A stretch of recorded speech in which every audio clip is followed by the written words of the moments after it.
ইফতারিতে কখনোই চারটি খাবার খাবেন না, যা রাসূল সাল্লাল্লাহু আলাইহি ওয়াসাল্লাম মারাত্মকভাবে অপছন্দ করতেন।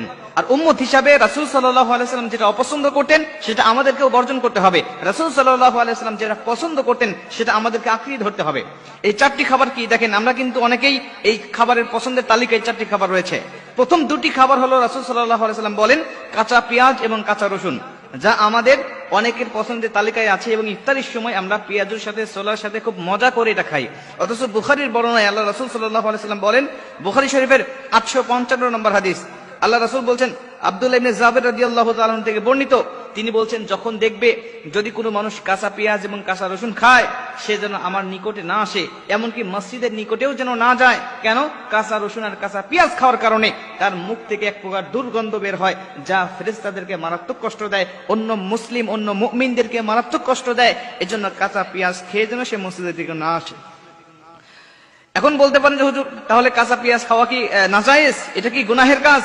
কাঁচা পেঁয়াজ খাওয়া নাজায়েজ নয়। আল্লাহ রাসূল সাল্লাল্লাহু আলাইহি ওয়াসাল্লাম আমাদেরকে দুর্গন্ধ জিনিস থেকে বেঁচে থাকার জন্য আমাদেরকে বলে দিয়েছেন। আপনার যদি একান্তই যদি অভ্যাস হয়ে যায় যা কাঁচা পেঁয়াজ না খাইলে আপনার ভালো লাগে না, আপনি এই সময় খাবেন না। কারণ ইফতার করার পরেই আপনাকে নামাজে দাঁড়াতে হবে। ইফতারি করার পরে আপনি নামাজ পড়বেন, মাগরিবের নামাজ আদায় করবেন, যা আপনার নামাজের সময় অবশ্যই রহমতের ফেরেশতা আপনার কাছে থাকবে। অর্থাৎ এই সময় যদি আপনার কাঁচা পেঁয়াজ খেয়ে নামাজে দাঁড়িয়ে যান, তাহলে আপনার নিকট ফেরেশতা আসবে না, বা আসলেও তাদের খুব কষ্ট হবে। এই জন্য রাসূল সাল্লাল্লাহু আলাইহি ওয়াসাল্লাম নিষেধ করতেন। আরেকটা হাদিসের মধ্যে আসছে, আল্লাহ রাসূল সাল্লাল্লাহু আলাইহি ওয়াসাল্লাম একটি দাওয়াতে গেলেন, যাওয়ার পর দেখলেন যে কাঁচা পেঁয়াজ দিয়ে তিনি সালাদ বানিয়েছেন। আল্লাহ রাসূল বললেন, এটা কে বানিয়েছে? ভিতর থেকে উত্তর আসলো, যেটা এটা ঘরের এক মহিলা বানিয়েছেন। তিনি বলছেন যে না, এটা আমি খেতে পারবো না, এটা নিয়ে যাও। কেন? এটা খেতে পারবো না এই জন্য যে আমার সাথে ফেরেশতা থাকে, আর এটা খেলে আমার ফেরেশতাদেরকে খুব কষ্ট দেয়, অতএব এটা আমি খেতে পারবো না। নাসাই শরীফের বর্ণনায় আসছে, আল্লাহ রাসূল সাল্লাল্লাহু আলাইহি ওয়াসাল্লাম বলছেন, তোমরা পেঁয়াজ খাবে কিন্তু রান্না করে খাবে, যাতে এই দুর্গন্ধটা দূর হয়ে যায়। এর জন্য প্রথম দুটি তালিকায় আমাদের রয়েছে কাঁচা পেঁয়াজ এবং কাঁচা রসুন। এটা আমি একসাথে বললাম এর জন্য, কারণ একই হাদিসের মধ্যে এই কাঁচা পেঁয়াজ আর কাঁচা রসুনের কথা আল্লাহ রাসূল সাল্লাল্লাহু আলাইহি ওয়াসাল্লাম বলে দিয়েছেন।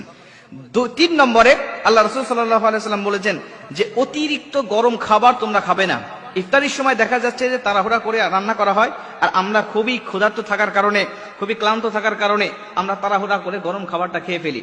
আল্লাহ রাসূল সাল্লাল্লাহু আলাইহি ওয়াসাল্লাম তিরমিজি শরীফে বর্ণনায় আসছে যে রাসূল সাল্লাল্লাহু আলাইহি ওয়াসাল্লাম বলছেন, যদি কেউ গরম খাবার খায়, এই খাবারের মধ্য থেকে সে কোনো বরকত পাবে না। আল্লাহ রাসূল বলছেন, গরম খাবারের মধ্যে কোনো বরকত রাখেন নাই আল্লাহ। এবং তিরমিজি শরীফের বর্ণনায় আসছে, আরেকটা বর্ণনায় আসছে, রাসূল সাল্লাল্লাহু আলাইহি ওয়াসাল্লাম বলেন যে ধোঁয়াযুক্ত কোনো খাবার আমি আল্লাহ রাসূল খাই নাই, আমি এটা অপছন্দ করতাম। আল্লাহ রাসূল কোনো খাবারকে নাজায়েজ বলতেন না, খারাপ বলতেন না, কিন্তু অপছন্দ করতেন, এই শব্দটা তিনি ব্যবহার করতেন। এজন্য কোনো গরম, অতিরিক্ত গরম খাবার এটা খাওয়া যাবে না। এটা বর্তমান চিকিৎসকও বলছে যে এটা খাইলে মানুষের শরীরে অনেক ক্ষতি হয়।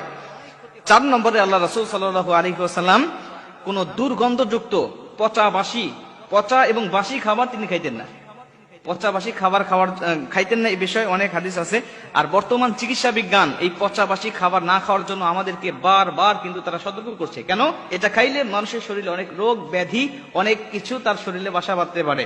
এর জন্য পচা বাসি খাবার আল্লাহ রাসূল অপছন্দ করতেন। আল্লাহ রাসূল যেগুলোকে পছন্দ করতেন, বিজ্ঞান সেগুলো গবেষণা করে অনেক উপকার পাচ্ছে, আর যেগুলোকে অপছন্দ করতেন, বিজ্ঞান সেগুলো গবেষণা করে এখান থেকে অনেক ক্ষতিকারক বিষয়গুলো পাচ্ছে। অতএব আল্লাহ রাসূল যে সকল বিজ্ঞানের বিজ্ঞানী ছিলেন, এতে কোনো সন্দেহ নাই। অতএব এই 4টি খাবার আজকে আমরা আলোচনা করলাম। 4টি খাবারের মধ্যে প্রথম 2টি খাবার হলো পেঁয়াজ এবং কাঁচা পেঁয়াজ এবং কাঁচা রসুন। 2 নম্বর হলো অতিরিক্ত গরম খাবার, যা ইফতারের সময় হয়ে থাকে। 4 নম্বর হলো পচা এবং বাসি খাবার। এই 4টি খাবার থেকে অবশ্যই আমাদেরকে বেঁচে থাকতে হবে।